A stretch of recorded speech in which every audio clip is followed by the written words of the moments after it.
গোলাকার মাটির পাত্রে গরম দুধ ঢেলে তৈরি করা হচ্ছে বগুড়ার বিখ্যাত দই। শুরুতে বড় কড়াইয়ে বালতি বালতি দুধ ঢেলে তা জাল দেওয়া হয়। নির্দিষ্ট তাপমাত্রায় নেড়েচেড়ে সেই দুধ ধীরে ধীরে ঘন হওয়ার সাথে সাথে বদলে যায় দুধের রঙও। সাদা দুধ এক সময় ধারণ করে লালচে বর্ণ। প্রথমে জাল শুরু করি, এই যে দেখেছেন জাল দিচ্ছি। জাল দেওয়ার পরে প্রায় এক মণ দুধ 22 কেজি আমরা করে 18 কেজি রাখার পরে আমরা ওই দুধটা সরা ধরেন আমাদের হাইজেনিক আছে, ওই সরা হিট দেওয়ার পরে সেই সরাতে আমরা দই ভরাই।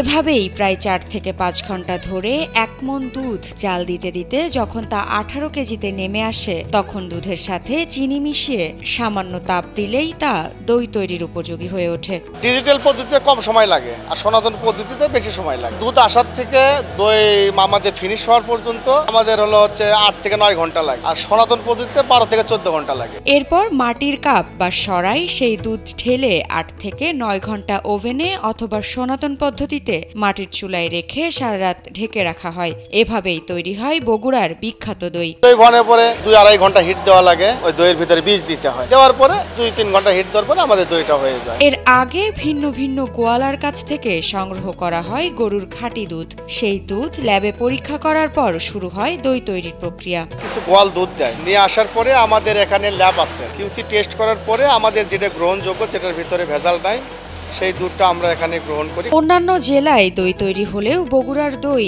এখনো সেরা দাবি সংশ্লিষ্টদের। স্বাদে মানে অতুলনীয় হওয়ার কারণ এখানকার আবহাওয়া, দুধের ঘনত্ব, জাল দেওয়া এবং কারিগরের দক্ষতা। ধরেন এখানে কিছু কারিগরি কিছু কলা কৌশল আছে, আর হচ্ছে আপনার দুধ ভালো আসলো হাইজেনিক পদ্ধতিতে দইটা আরো মোটামুটি আমাদের স্বাদ বেশি হয়। এটা আমাদের 1905 সাল থেকে আমাদের দইয়ের বিজনেসটা শুরু হয়। আমার দাদার বাপ, তার বাপ থেকে শুরু হয়েছে এই বিজনেসটা। আমরা জেনারেশনে আছে। এদিকে ভিন্ন ভিন্ন স্বাদের এসব দই প্রতিদিন দেশের বিভিন্ন অঞ্চল ছাড়াও বিশ্বের বিভিন্ন দেশে চলে যায়। আমাদের দইয়ের তো অনেক কোয়ালিটি আছে, মালাই দই আছে, শাহী দই আছে, পপুলার দই আছে, স্পেশাল আছে, তারপরে খিরসা আছে। বগুড়ার দইয়ের স্বাদ নিয়ে প্রশংসা করেছিলেন মহারানী ভিক্টোরিয়া ও রানী এলিজাবেথও। এই দইয়ের স্বাদ নিতে বিভিন্ন জেলা থেকে বগুড়ায় আসেন অনেকে। না, এরকম স্বাদ পাইনি আমি।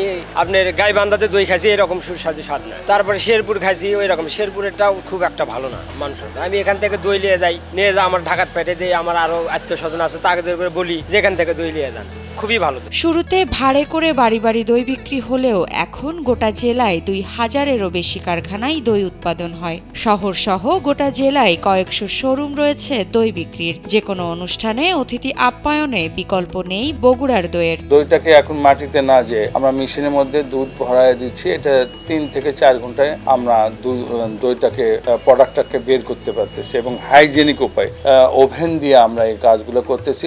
এখানে 100% হাইজেনিক এবং স্বাস্থ্যসম্মত জিনিসগুলো আসতেছে। ভালো মানের দুধ, আবহাওয়া ভালো ও ভালো কারিগরের কারণেই বগুড়ার দই মানসম্মত বলে জানান উৎপাদনকারীরা। আসলে বগুড়ার দই আঞ্চলিকভাবে মাটি, পানির একটা বিশেষত্ব আলাদা জিনিস আছে, এই জন্য এই দইটার এত টেস্ট বা আঞ্চলিকভাবে এতটা টেস্ট হয়। আসলে বগুড়ার দুধের তো মান ভালো এবং বগুড়ার পানি ভালো, আমরা সেইভাবে কাজও করি। বেশি দিনের অভিজ্ঞতার লোকজনই বেশি সম্পূর্ণ কাজ করে আর কি। এই জন্যে সব দিক দিয়েই মোটমাট সবকিছু মিলেই আর কি এখানে দইটা ভালো হয়।